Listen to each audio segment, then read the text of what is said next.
Hey everybody, it's me, your friendly neighborhood Uncle Pete. This is my final video after my 31 days of the Houses October Built Part 2 marathon, where I watched this film every single day this month. Happy Halloween, everybody. It is day 31. It wasn't easy to think about material for 31 days in a row. It kind of made the month go by fast, and it was a little challenging since I started working again after being retired for 7 years. But I'm working at Graham Crackers Comics in Marietta, California, in charge of buying collections from people, which is pretty awesome. I'm a big comic book nerd, so it's kind of fun working in a comic store. So trying to balance watching this movie, making my videos, and working, a little bit challenging. But when I did this challenge last year with the original Houses October Built, people were asking me, why the hell would you do that? Why are you going to watch a movie 31 days in a row? Well, a buddy of mine from the Kings of Horror channel watched Halloween 3 Season of Witch every day for the month of October in 2022, and I thought that was a cool idea. So I wanted to do that challenge for myself, and I asked some friends, what should I choose? Should it be an easy movie, a hard movie? And my buddy Josh from the Movie Timelines channel, I'll put a link up here to his channel, he recommended, hey, do the Houses October Built. Make it fit since I was doing it in October. And I had fun doing that last year, but never would I imagine that doing that little challenge and posting my videos on social media will actually lead me to interviewing Zach Andrews, producer and star of the movie, in my own home, talking about it. Even Bobby Roll, the director, Zach called him on a little Skype call, and I got to meet him on the phone, which was pretty awesome after watching these guys, every single day. As you know, I posted daily video shorts of my view experience this month with things that I picked up on, themes, observations. Now, it really wasn't too easy to come up with 31 different things to talk about, but I think I did a pretty good job, giving something you different, a different observation, so to speak, for each day. And I'll have a playlist up here for all those videos so you can take a look at that. So here's my summation of the 31 days. I don't want to rehash everything I spoke about, but some of the key takeaways.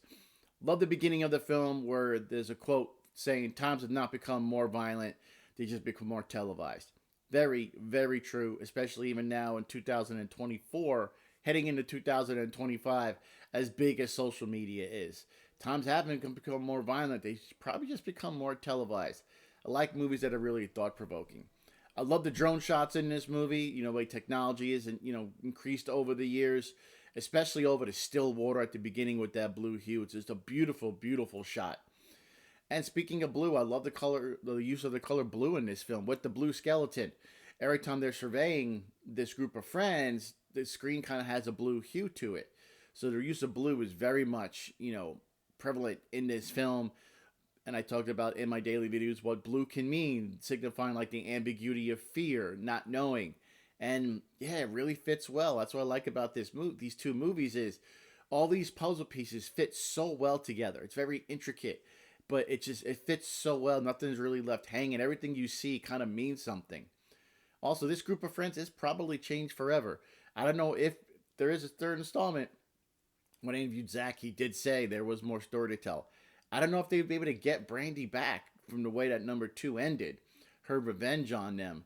Could she ever trust them again? Because she trusted them with this time, but then they didn't. What? If you watch the movie, you know what happens. But she got revenge, so I don't know if she could ever even trust these guys again. So it'd be really interesting to see that. And I wrapped up these 31 days of the last few of them watches, giving you my theories into where a third installment could go. Because all Zach did tell me was there was more story to tell. They didn't give me any other information, so these are just my shots in the dark into where a third film can go. Maybe a prequel of sorts to see how the Blue Skeleton came to be. How did they grow so big? How did they get their notoriety? Because it's a huge, huge group if you watch these two films. Because there's Blue Skeleton like infiltrated all over the place. Maybe we can find out why they got attached to Zach and friends. Like, why did they pick them out? Was there a reason? So a prequel would be kind of cool. You could have this group, if they can get Brandy back, maybe they kind of infiltrate the Blue Skeleton to get revenge on them. Maybe Zach and Bobby can convince Brandy to come back by saying, hey, we're going to get revenge on a Blue Skeleton because they tricked us doing this to us. So maybe they can infiltrate that group and try and turn the tables on them, fight fire with fire.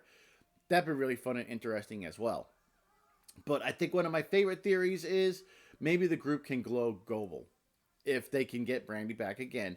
They can go global and maybe investigate haunts from around the world, seeing how other countries celebrate Halloween, how they do their haunts, which could be interesting for everybody watching because I lived in Japan for a couple years in the military, so I saw how they do Halloween. But I'd be really curious to see how, like Ireland, England, Australia, or, Brazil, how they do all these different, how they would celebrate Halloween. It'd be very, very interesting to see that. But overall, this watching 31 days in a row was actually a blast. I had fun doing it. It wasn't too challenging because, like I said, it wasn't challenging, but it was a challenge to myself to keep doing it. And I had fun. So overall, I really did enjoy myself doing this fun challenge. Now, you may be thinking, will I do this again next year? Probably so. Not sure what the movie will be. If the original Houses of October Built from 2011, which is currently on Shudder, it just came to Shudder this month.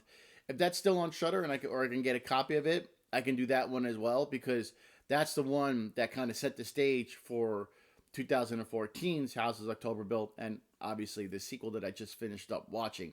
So I can do that one if I can get a copy of it or if it still is on Shudder. If not, maybe I'll do another film. It'd be a lot of fun. It just kind of gives me something to do every day. And it was a fun experience. So that's it, everybody. Thanks for watching all of my videos daily. It means a lot to me. I really do appreciate it. And I got to give the biggest thanks to Zach, Bobby, Brandy, Mikey, and Jeff.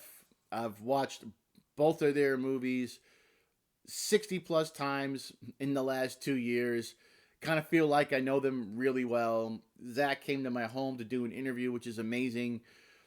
Bobby and Zach were retweeting my posts on Instagram and everything. So for nobody like me, that was very, very cool to actually have them, enjoy what I'm doing. So guys, if you watching this, biggest thanks from a big fan. You guys made this incredible. Thank you so much. Happy Halloween, everybody. Please have a safe and great day. Hope you do some good haunts, get some good candy, watch some great films. And hey, how about you watch The House of October Built and The House of October Built Part 2? They're good films, I should know. Until next time, everybody, I am your friendly neighborhood Uncle Pete. And remember, with great kills, there must also come great nails.